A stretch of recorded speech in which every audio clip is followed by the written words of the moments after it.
Hello મિત્રો, આજનો આ વિડીયો બિલકુલ અલગ છે. કારણ કે આજે હું ઓવર થિંકિંગને પ્રોબ્લેમ નથી કહેવાનો. હા, મેં સાચું જ કીધું. ઓવર થિંકિંગ એ પ્રોબ્લેમ નથી. થિંકિંગ એક કેપેસિટી છે, પણ આપણે એ કેપેસિટીને ખોટી જગ્યાએ વાપરીએ છીએ.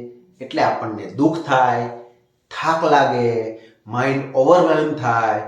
આ વિડીયોમાં હું તમને ઓવર થિંકિંગ રોકવાની વાત નથી કરતો. હું તમને બતાવીશ કે ઓવર થિંકિંગને સાચી જગ્યાએ કેવી રીતે વપરાય.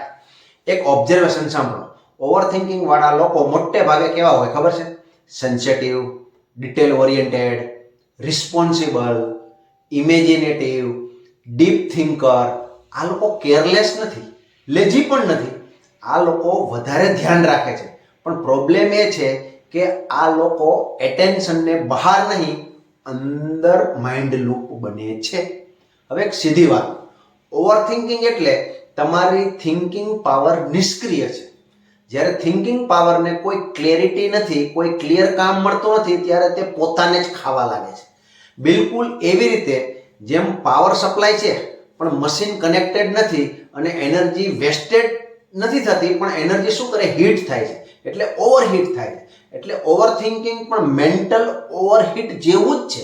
કારણ કે તમે થિંકિંગને સપ્રેસ કરો, આવું વિચારવાનું નહીં, ક્યારનું એકનું એક વિચાર્યા કરે છે, માઇન્ડને કંટ્રોલ કરવું છે, માઇન્ડ સમજતું જ નથી, મને તો વારંવાર વિચાર જ આવે, તો હું શું કરું? તો માઇન્ડ નિષ્ક્રિય છે એટલે આવું કરે છે.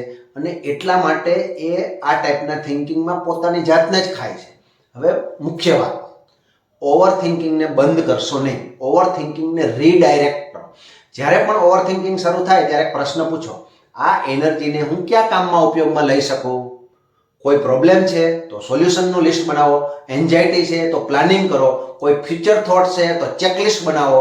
અને આ જે ઓવર થિંકિંગ છે ને એ પ્લાનિંગ માટે છે, પેનિક માટે નથી. એટલે ઓવર થિંકિંગ ઓટોમેટિક બંધ થઈ જશે. આ રૂલ યાદ રાખજો. જો વિચાર એક્શનેબલ નથી તો ઓવર થિંકિંગ છે.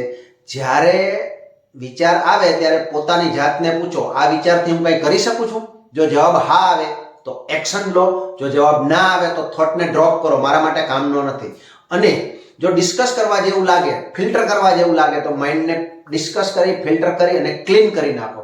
મિત્રો, ઓવર થિંકરથી સારી વસ્તુ છે ઓવર થિંકિંગ.